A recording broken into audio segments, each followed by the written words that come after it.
Allô, bonsoir tout le monde. Bienvenue à Golden Record. Golden Record, on vous rappelle, c'est un podcast pour démocratiser le BI et partager nos connaissances avec Power BI, moi et Carl. Salut Carl, ça va bien? Oui, ça va bien. Ça va très bien. Toi, Steven? Ça va bien. On parle de quoi aujourd'hui, hein? Aujourd'hui, on va se poser une question. C'est quoi les conseils que tu aurais aimé recevoir dans Power BI la journée où est-ce que tu as commencé? Fait que dans le fond, on va revisiter un peu tous les conseils qu'on aurait aimé avoir, les erreurs qu'on a faites, puis ce qu'on aurait aimé apprendre jour 1 là-dessus. Ouais, ouais. C'est T'as-tu vrai. t'as-tu déjà un point à nous mentionner, là? C'est quoi le meilleur conseil que tu aurais aimé recevoir de toi-même, mettons? Ouais, j'en ai quand même quelques-uns. On va commencer avec un. Donc, j'en ai un, c'est de challenger plus et apprendre à dire non. Parce que quand on commence, quand on est débutant dans Power BI, c'est très facile de dire oui à n'importe quelle requête qu'on a.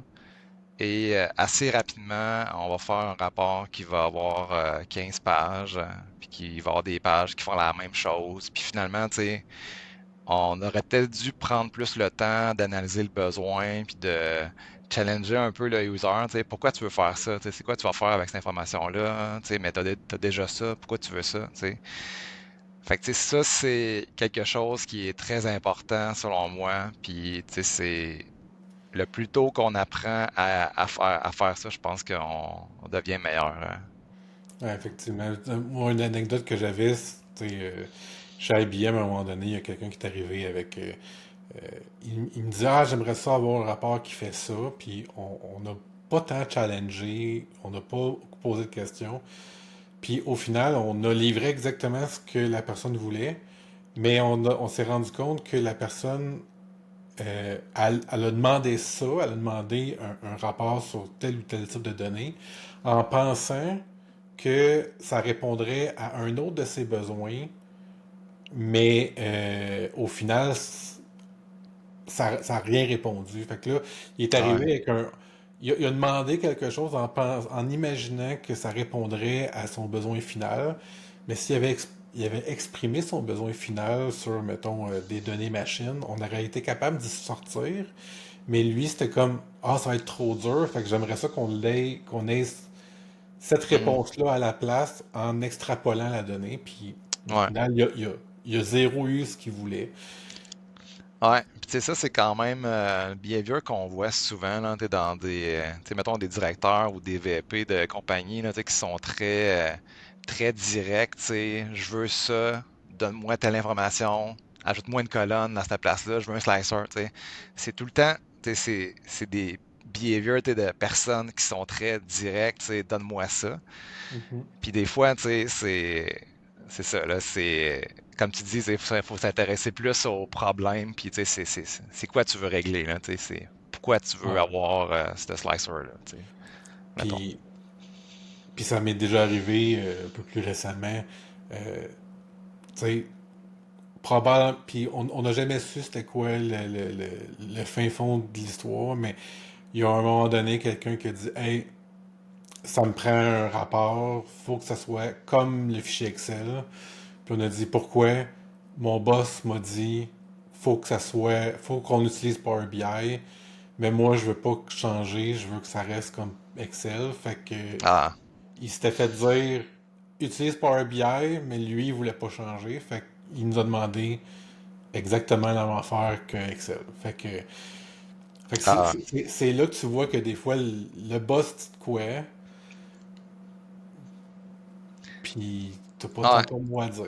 non, c'est vrai, ouais, puis tu sais, si tu veux, j'ai un autre point que je pense qu'il pourrait bien fitter avec ça, un autre conseil, dans le fond, c'est de Power BI, ça fait beaucoup de choses, mais ça remplace pas tous les outils. Fait que mon conseil, c'est utilise pas Power BI pour faire n'importe quoi.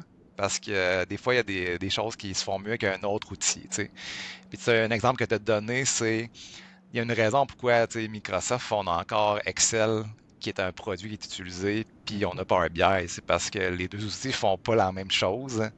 Moi, j'ai exactement le même use case que toi. J'avais Power BI qui devenait de plus en plus populaire il y a juste des utilisateurs qui ont dit, ben, on va convertir nos rapports en Excel en Power BI parce que c'est l'outil qui vient d'arriver, puis tout le monde utilise ça. Puis je suis capable de scheduler un refresh automatique. Fait que, tu sais, mes utilisateurs vont l'avoir à chaque jour.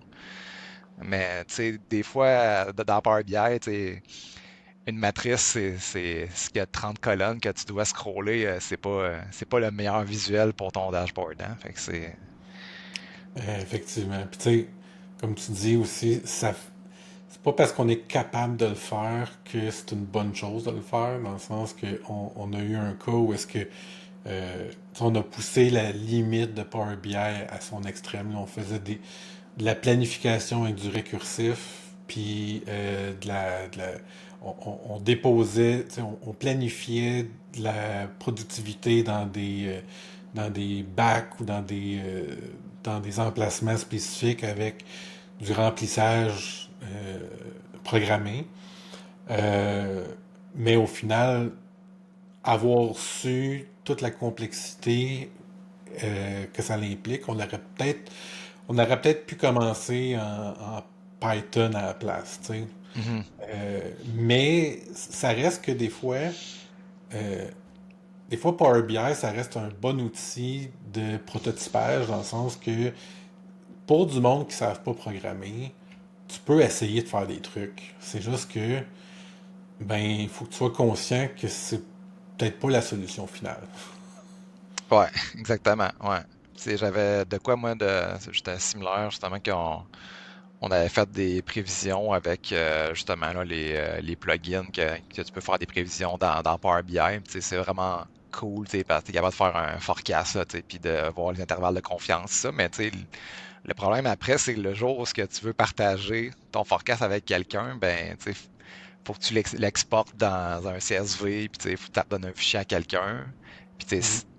c'est pas fait pour ça, là, tu sais, Ouais, ça réside juste dans le Power BI. Ouais, À chaque fois que tu le rafraîchis, ça, ça, ça recrée une nouvelle entité. Fait que dans le ouais, c'est fond, ça.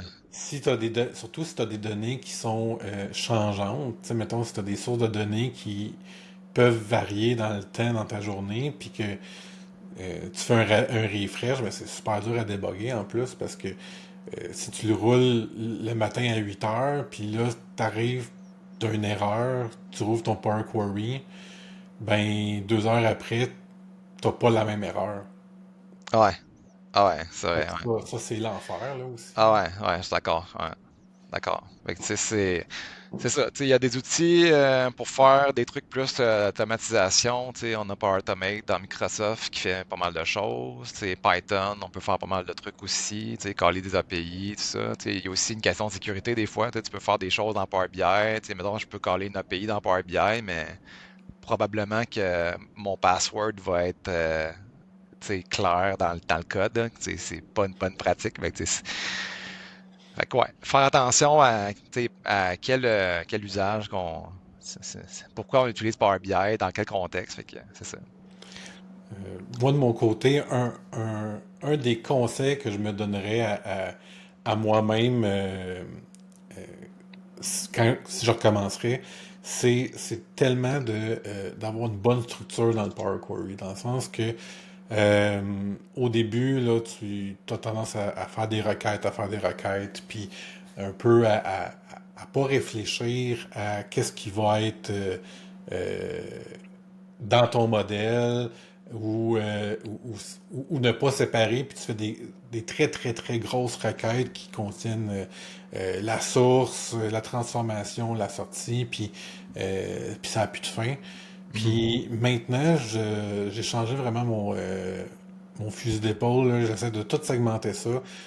Principalement, mettons, les sources, je les garde les plus pures possibles pour que si j'ai besoin de reprendre une même source, mettons si je me connecte à une base de données sur une table en particulier, ben si j'ai besoin de réutiliser cette table-là, ben, je peux me rebrancher directement à ma première importation et non pas de Mhm. recaler une deuxième fois la même table. Ça prend moins de ressources sur le serveur. Ça prend moins de ressources aussi dans la base de données de Power BI.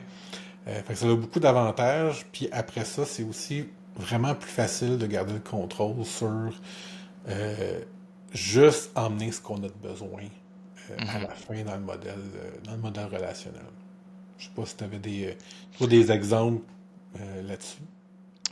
Ouais, mais c'est sûr que, tu sais, niveau Power Query, là, tu sais, je suis quand même d'accord que, tu sais, bien structuré, puis, tu sais, bien nommer les étapes aussi, tu sais, ça aide beaucoup, tu sais, je vais tendance à mettre des commentaires aussi, là, tu sais, c'est quand même, ça va assez bien dans Power Query, tu sais, tu peux mettre ta petite souris, puis tu es capable de voir les commentaires, puis, tu sais, des fois, ben, si t'es capable d'avoir une fonction, tu sais, qui fait, tu sais, des étapes que tu refais souvent, ça peut être cool aussi, là, tu sais, c'est pas mal plus clean, fait que, Moi, mon guideline, là, c'est quand je suis obligé de scroller dans les étapes appliquées, ça me dit que c'est trop long. Fait que faudrait que je le sépare puis que je le nomme pour dire que c'est une autre étape. Dans le sens que hmm, euh, c'est un peu mon barème, là. Dès que tu sais, souvent je vais même arrêter avant, là, mais si j'arrive à dépasser le moment où est-ce que je suis obligé de scroller dans les étapes appliquées, euh,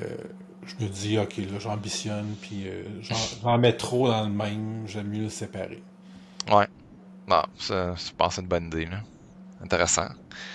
J'aurais peut-être de quoi renchérir. Tu parlais justement d'être capable de garder juste les colonnes que tu as peut-être besoin à la fin de ton Power Query, tu sais, puis de filtrer un peu les colonnes. Moi, je dirais un conseil que j'aurais, ça serait à moi-même quand j'ai commencé, c'est de d'amener juste ce que tu as besoin dans ton Power BI. Au début, on a le syndrome du ouais, mais si jamais j'en ai besoin, tu sais. Ouais, puis au cas où. Au cas où, hein. On se le dit souvent. Ouais, mais tu sais, au cas où que j'ai besoin de filtrer sur des fournisseurs, au cas où que. Fait que, tu sais, quand on fait du Power BI, on amène juste les colonnes qu'on a besoin, puis on va juste filtrer les années qu'on a de besoin. Tu sais, c'est le plus possible, si je suis capable d'avoir 2 ans d'historique, puis ça couvre 80% de mes use cases au début. Tu sais, je vais le faire, sinon ça prend plus de place, puis tu sais, le modèle devient plus gros, plus de maintenance. Fait que c'est. Ouais, je suis 100% d'accord. Même que c'est plus facile de développer, d'aller même à l'extrême, de dire, hey, je vais développer avec 4-5 mois. J'ai pas besoin de 2 ans. Puis bien identifier la ligne qui filtre ton 4 mois. Mhm, Le temps que tu développes, là, tout va aller plus vite. Puis, à la limite, si à la fin, tu as besoin de plus, ben, tu iras à la fin mettre ton 2 ans. Tu iras mettre à la fin ton 4 ans ou ton 5 ans mhm, d'historique. Mais le moment où est-ce que tu développes, ben, tu as un gain de performance parce que tu as toujours juste 3-4 mois. mhm. Ouais, puis tu sais, mettons, nous autres, ça arrive des fois qu'on on met des paramètres dans le Power Query, tu sais, pour filtrer, justement, tu veux-tu 1 an ou tu veux 5 ans. Puis, tu sais, dans ton espace de développement, ben, tu vas peut-être garder le paramètre tout le temps à 1 an parce que c'est assez pour faire tes tests, faire tes validations, puis c'est plus rapide. Mais tu sais, quand tu l'envoies en QA, ben, peut-être que tu vas le monter à 3 ans. Tu sais. Puis tu sais, nous autres, ben, 1 an en général, c'est quand même assez long de faire un refresh. Fait que j'avais même des datasets que je filtrais, tu sais, un, un client dans toutes les tables. Oh, Puis ouais. ça prenait, mettons, j'ai pas, t'sais, genre 40 secondes, tout rafraîchir. Puis là, je faisais mes tests, puis si c'était assez, je pouvais faire des versus last year, puis après, Ouais, ben, pour là, mon coup.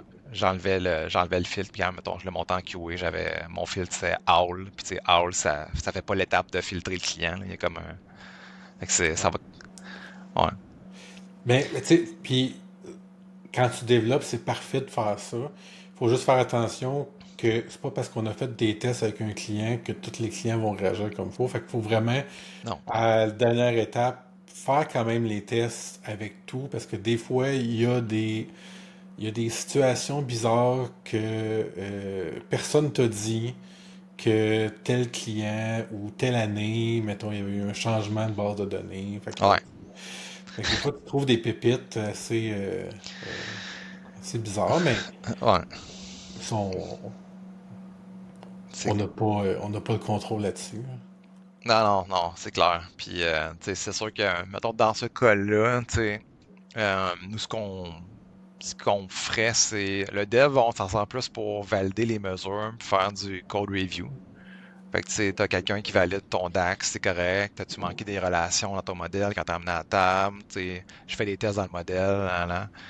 Puis, tu sais, après, mettons, j'ai fait une page en dev, elle fonctionne. Quand je l'envoie en QA, puis j'ai plus de data, là, je vais aller plus faire des tests avec, tu sais, plus de dealers, tu sais, plus de clients, tu sais, puis voir, je sais pas, tu sais, d'autres tests, tu sais, mais en dev, je peux quand même tout faire mes tests d'interaction, tu sais, de visuel, il n'y a rien, tu sais, y a rien qui interagit pas correct, tu sais, highlighting versus filtering là, sur un visuel, mettons, là, tu sais, genre plein de Ouais. petites choses que tu regardes, puis tu sais, c'est full rapide, fait que, tu sais, Puis ouais.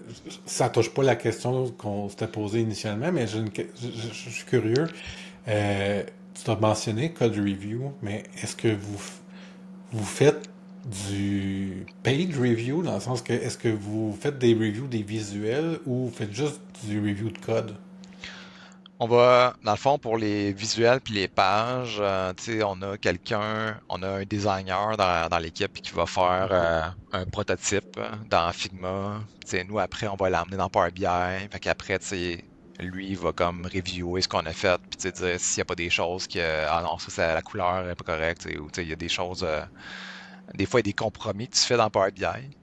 Parce que tu sais, c'est pas faisable ou tu sais, c'est trop complexe. Fait que là, tu sais, on va comme intérêt d'entente, mais tu sais, on va quand même, tu sais, le product owner va aussi revoir beaucoup les pages entre elles. Tu sais, y a-tu des fonts, tu sais, qui sont pas pareils ou telle couleur, pourquoi t'as pas mis le logo à tel endroit, c'est pas aligné, tu sais. Fait que, Ok. tu sais, ce genre de review-là, tu sais, on le fait aussi. C'est sûr que des fois, il y a le code, on va plus prioriser ça, mais tu sais, il y a quand même le front-end, il y a quand même aussi sa portion de review, là. Ok, parfait. Ouais.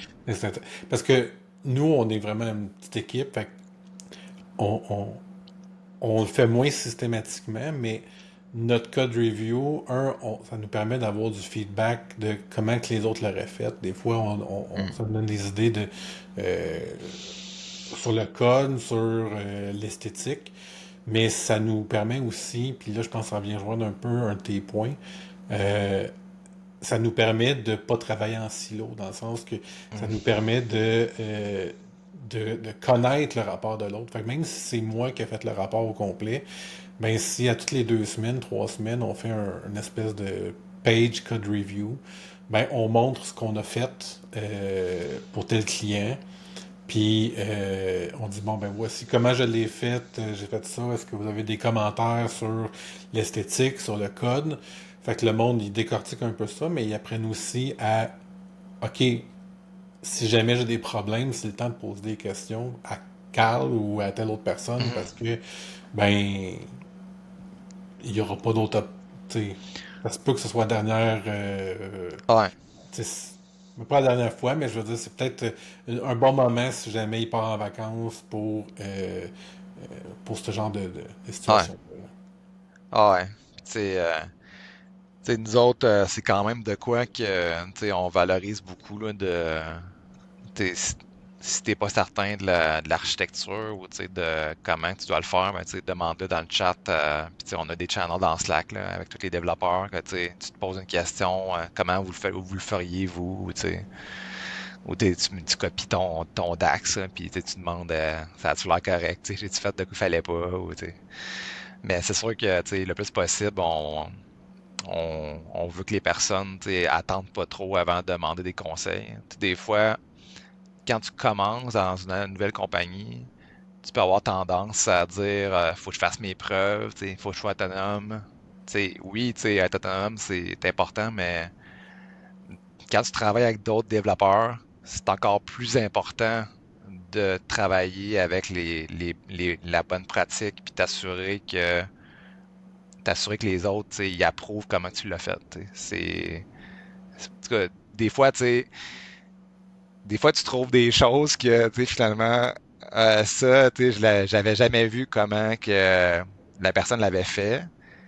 Puis, tu sais, peut-être que je l'aurais pas fait comme ça, ou, tu sais, j'aurais peut-être fait des commentaires, mais, tu sais, ça, je sais pas, tu sais, on a moins review, ça passait plus vite, tu sais. Ah ouais. Fait que, tu sais, Tu c'est... sais, je sais que ça n'a pas rapport avec Power BI, mais il y a un moment donné, dans ma carrière, on faisait beaucoup de SQL, puis il y a une place où est-ce que le SQL rentrait pas en prod s'il passait pas dans un logiciel de formatage. Fait Mhm. on avait un petit logiciel de formatage de la business, puis s'il rentrait pas dans le standard de formatage, il était pas poussé en, il était même pas poussé en dev ou en cause, là. Ah, c'est Fait que, hâte. tu sais, c'était même pas le minimum, là, mais tu sais, je veux dire, c'était automatique. Si ça rencontre pas ce standard-là, c'était va faire tes devoirs, ça marche pas, là. Ah ouais, puis tu sais, quand tu travailles avec d'autres personnes, t'as pas le choix d'avoir ça en place, tu sais, parce que sinon, après, tu retournes dans un produit, puis tu sais, il y a rien de pareil, tu sais, tu sais, juste, mettons, dire, avoir une convention de nom, là, naming convention, tu sais, qui est pareil entre les développeurs, entre les produits, tu sais, ça se peut qu'elle change dans le temps, mais au moins t'assurer que dans le même produit, c'est la même, que tu l'as documenté, puis vous l'avez quasiment voté, là, genre, ok, ben, les mesures, ok, pas d'underscore, c'est bon, Pascal Case, mais tu sais, ça, Ouais. ça fait quand même, ça fait une différence, ça, de dire, ok, dans SQL, c'est plus comme ça, mais quand tu arrives dans Power BI, on aime mieux comme ça parce que l'utilisateur, tu sais, les underscores, c'est moins beau, tu sais. Mais en tout cas, moi, je trouve que c'est vraiment important. Puis, tu sais, des fois, tu sais, c'est un conseil pour quelqu'un qui commence dans ce domaine-là, tu sais, va poser des questions, tu sais, de comment vous autres vous faites des affaires, tu sais, avez-vous documenté des naming conventions, avez-vous des process, tu sais, pour reviewer, tu sais, c'est quoi vos channels de communication, tu sais. Fait que c'est de vraiment s'intéresser à ça, tu sais, quand on commence. En tout cas. Puis t'as un super bon point, puis c'est vrai que c'est quand tu commences, là, mettons ton premier, deuxième, troisième rapport, là, c'est excessivement dur d'avoir une cohésion. Dans le sens que tu commences, tu vas avoir des noms de colonnes, des fois ils vont avoir une majuscule, puis il y en a d'autres que tu n'as pas renommés. Fait que là, il y en a qui vont être écrits en camel case, en majuscule, minuscule, majuscule, puis il Mhm. y en a d'autres que tu vas mettre avec des accents parce que tu vas l'avoir écrit comme ça, là, tu vas en avoir qui va être en anglais, en français. C'est excessivement dur d'avoir une cohésion, mais ça fait tellement la différence d'avoir de quoi de uniforme. Puis je sais pas, j'aimerais ça t'entendre là-dessus. Euh, Mettons, est-ce que tu renommes les colonnes systématiquement dans le Power Query pour qu'ils soient, tu sais, mettons, le plus tôt possible pour qu'il soit le bon nom que tu vas utiliser à la fin, ou c'est le genre d'affaire que tu renommes systématiquement dans le DAX, ou est-ce que tu vas le nommer avec, dans chacun des rapports, le nom que tu veux voir dans le rapport? Ouais, c'est une bonne question. Je dirais, tu sais, nous, mettons, ce qu'on a décidé, c'est les tables, quand elles sont dans Power BI, le nom des colonnes, on veut pas qu'ils soient en majuscule. Fait que, tu sais, nous, ce qu'on a décidé, les colonnes, ben, on veut pas de underscore, puis on veut pas de majuscule. Fait que, tu sais, ce qu'on fait, c'est dans Power Query, on termine tout le temps les étapes avec une étape qui renomme toutes les colonnes, puis qui fait un capitalize, puis qui enlève des underscores. Tu sais, tu peux faire une Ouais. opération capitalize, tu sais, que t'as pas besoin de spécifier les colonnes, parce que ça, c'est vraiment important quand tu as une table qui a beaucoup de colonnes, c'est que si tu renommes manuellement tes colonnes dans Power Query, Power Query, il va créer une étape qui dit telle colonne, mets ce nom-là. Puis le jour ce que ou le jour ce que ton back-end, mettons Snowflake décide, ouais, telle colonne, on va la renommer parce que finalement ça veut rien dire. Ben là, tout ton Power Query, il va planter parce que lui, il faisait référence à cette colonne-là, mais elle a changé de nom. Fait que, tu sais, le plus possible, on essaie de passer par une étape là, qui est comme plus. Ça passe sur toutes les colonnes, puis ça fait capitalize. Là, tu peux trouver du code sur Internet. Là, c'est quand même. Ouais. Fait que, tu sais, on le fait dans Power Query, justement, l'étape de capitalize. Puis après, tu sais, ça va arriver quand même des fois que au niveau du rapport, au niveau des visuels, à cause de l'espace, on va peut-être avoir un acronyme qu'on va utiliser, tu sais, pour réduire. Sinon, le plus possible, on essaie de garder le nom original. OK. Puis de dire, OK, dans mon rapport, mettons, nous autres, on a dit, OK, on va appeler ça product code. Fait que, tu sais, ma colonne, ça sera pas SKU number, là, ça va être product code. Puis je vais essayer le plus possible de garder le même nom que j'ai sur mon slicer de produit. Ça va être la même chose que la colonne dans ma table de produit. OK, intéressant. Sûr, il y a toujours des exceptions, puis des produits, tu sais, que t'es plus legacy, là, que, tu sais, ça, c'est le premier dataset qu'on a fait, ben, ça paraît, là. Tu sais, il y a des choses il y a Ouais, des ben choses oui. qui pourraient être améliorées. Ouais. Tu sais, puis moi, un des éléments que j'essaie de faire, puis je dis pas que c'est la meilleure des façons, là, mais moi, ce que j'essaie de faire dans les premières étapes, souvent, c'est je filtre mes lignes pour avoir juste les lignes que j'ai de besoin. Après Hmm. ça, je renomme les colonnes que je sais que j'ai de besoin directement comme comme mettons deuxième ou troisième étape. Mhm. Puis après ça, je vais choisir les colonnes. Dans le fond, je fais l'option choisir les colonnes pour conserver seulement les colonnes que j'ai renommées. Mhm. Puis souvent, ben, ça paraît. Tu sais, quand tu fais le tour de tes colonnes, les ceux que tu as renommés, ben, ils ont pas la même structure qu'une database SQL, whatever. Mhm. Fait que, tu sais, en les ayant renommés, mais là, c'est facile de dire, ah, ben, ça, c'est une colonne que je suis pas au courant Ah, qu'elle devrait être. ouais, Fait que, ouais. en la renommant, ben, je fais juste conserver juste les colonnes que j'ai de besoin que je sais. Fait que si, Mhm. mettons, il y a une table que c'est Customer Name, ben, avec un underscore, ben, je le mets comme non client. Je le mets déjà dans le bon langage. Fait que là, quand que je le conserve, je sais que ça va être exactement de la même façon à écrire. Fait que pour les plus petits projets ou peut-être pour les plus petites business, c'est une manière de se concentrer sur juste conserver les colonnes que tu as besoin. C'est facile. Puis après ça, ben, quand tu as besoin de ramener, ben, tu vas renommer ta colonne, puis tu vas l'inclure dans conserver les colonnes. Parce que de toute façon, généralement, quand tu te sers de quoi là, que tu l'aies renommé ou pas, tu t'en sers plus tard. Fait que même si le naming convention change dans ta base de données, dans ta source, ça va planter à un Mhm. moment donné, peu importe où dans ton rapport, si ton nom change. Ouais, ouais, ouais.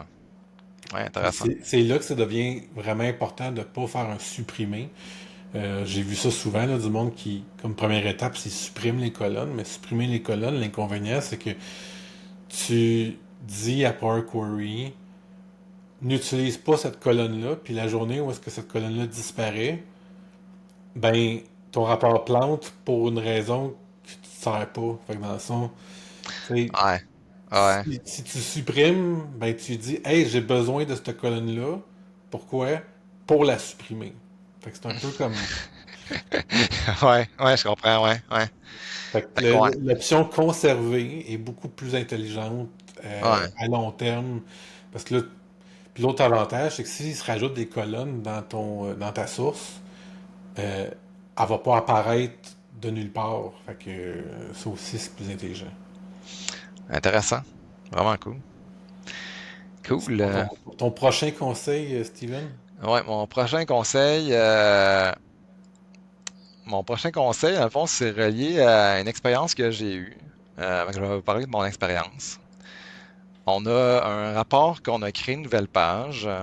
Puis, je sais pas, là, ça monte des ventes, peu importe, par produit. Puis là, ben, tu sais, vendredi, on a une séance de review avec nos stakeholders. Donc, à 9 heures le matin, vendredi, on a notre meeting pour le review, mais à 8 heures, on se rend compte qu'il y a un bug sur la page, que quand tu cliques sur un slicer, les visuels sont juste brisés. Tu sais, les genres de X là, dans Power BI, là, quand le visuel est brisé.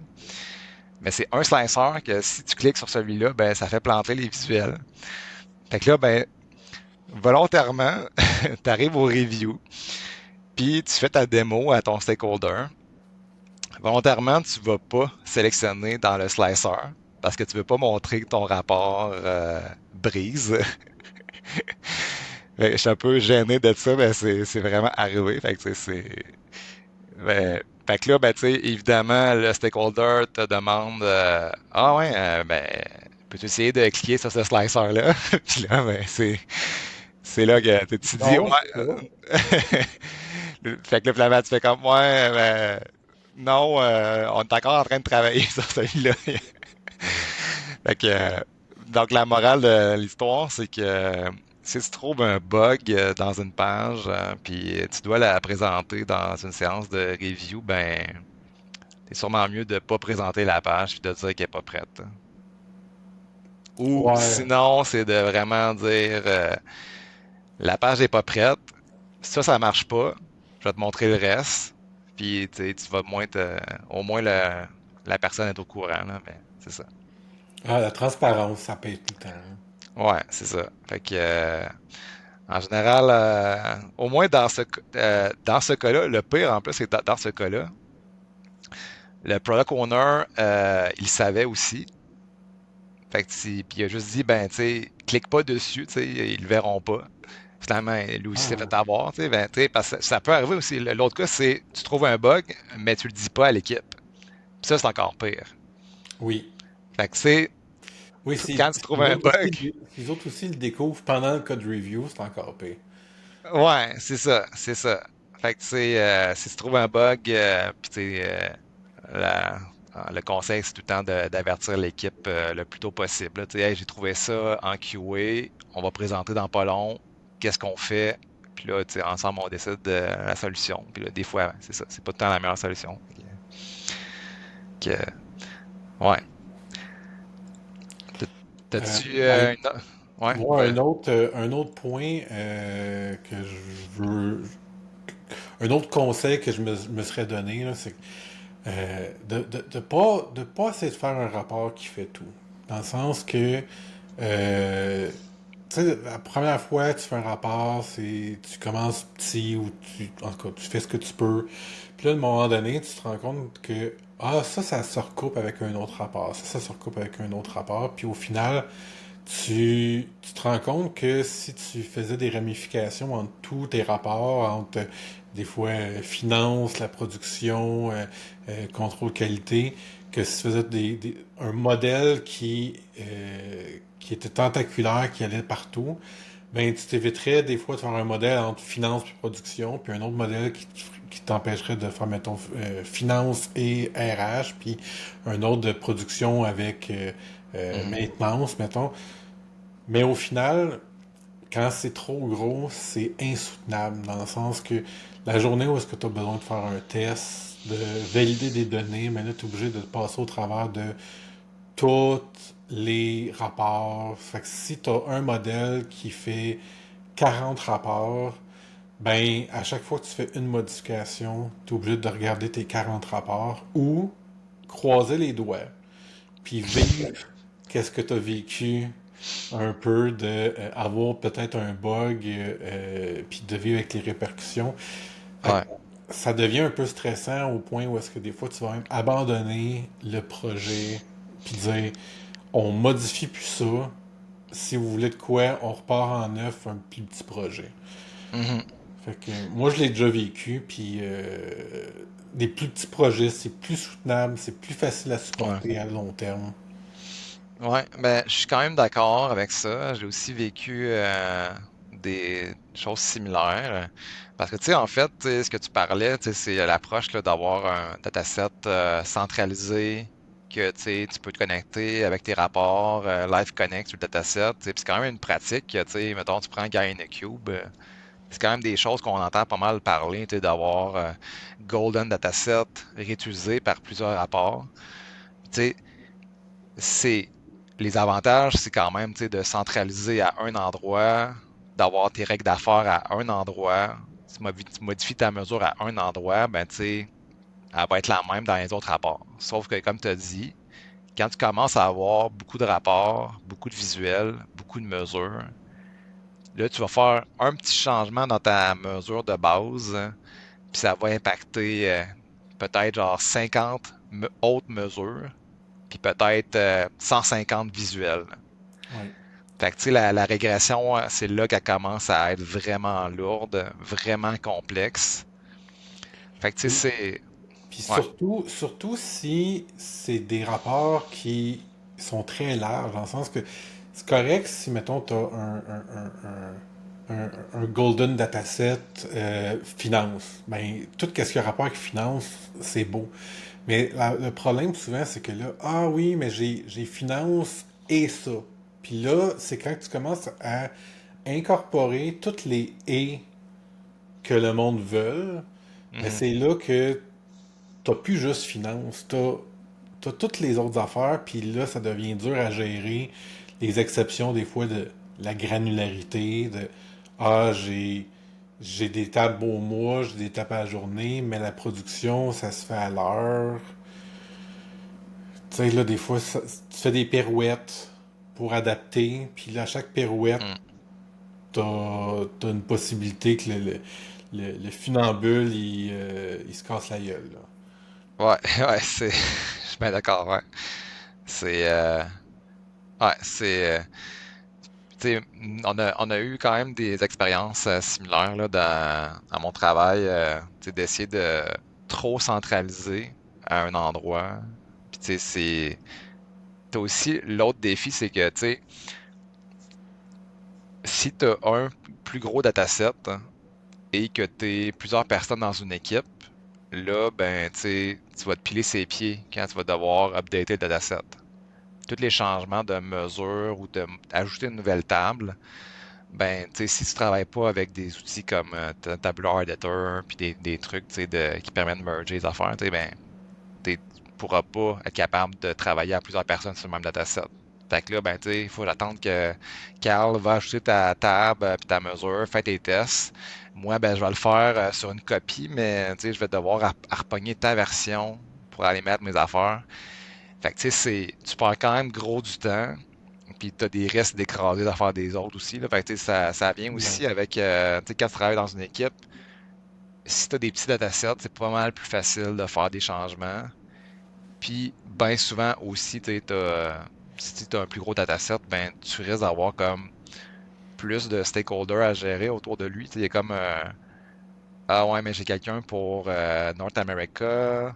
Lui, il veut telle affaire, tu sais, mais, ah, mais lui, en Europe, tu sais, il voudrait avoir son calcul qui est pas pareil. Fait que là, je veux-tu le centraliser ou bien je veux qu'il ait leur propre définition? Fait que, tu Tout à fait. sais, c'est... Plus Ah c'est ouais, gros, plus qu'il y a de joueurs, plus qu'il y a de c'est ça. personnes qui ont des visions différentes, plus Hum, que tu as d'exceptions. Puis avec les exceptions viennent les problèmes. ouais. On pourrait faire un épisode complet de podcast avec ça, je pense. Je pense que oui. Je pense que oui. Ouais. Sinon, peut-être un conseil, moi, que je me donnerais, c'est de prendre plus le temps d'apprendre Power Query.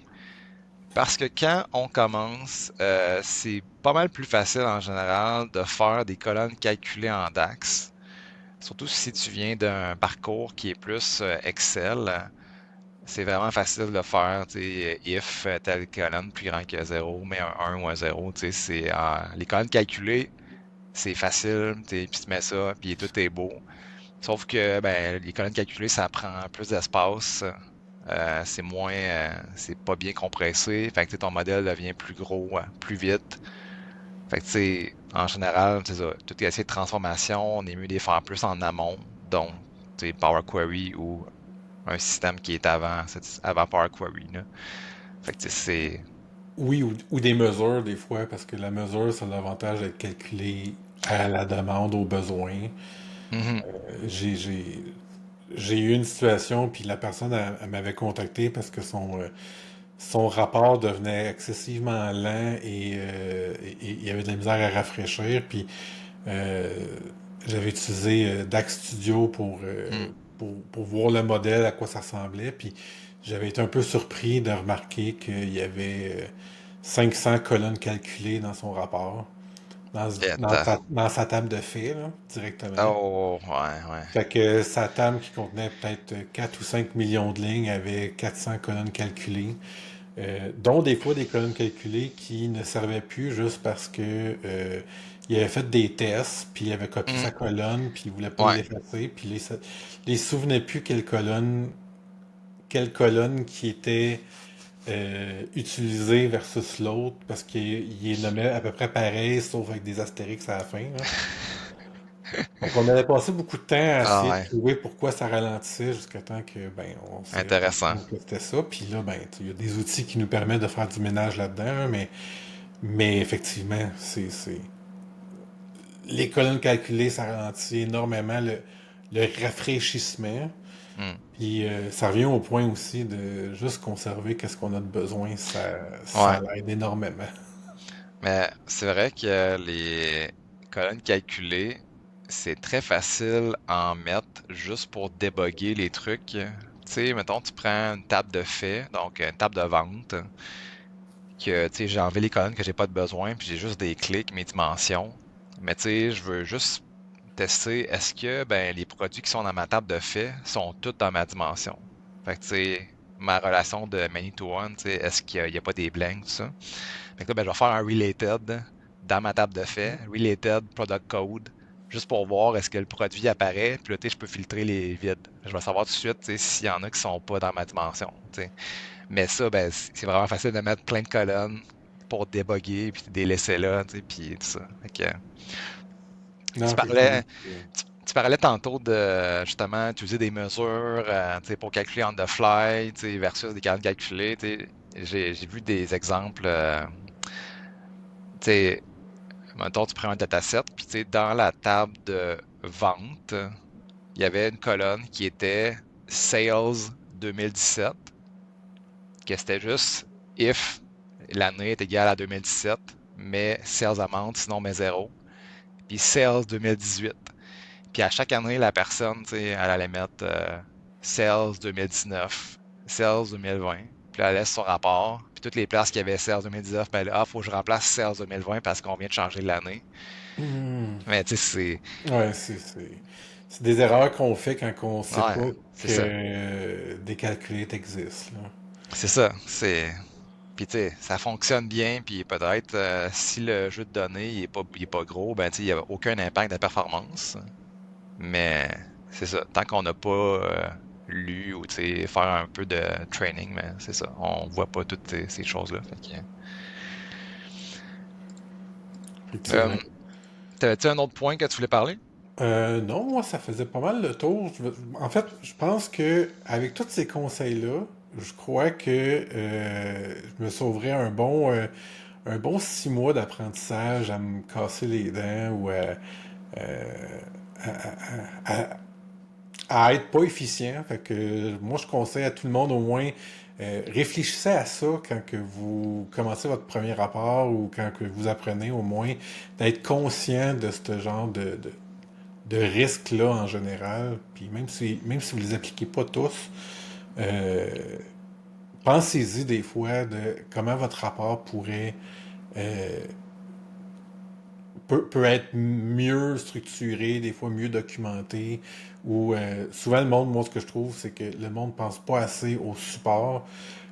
On se dit tout le temps, je le fais, c'est correct, je vais m'en souvenir. C'est pas vrai.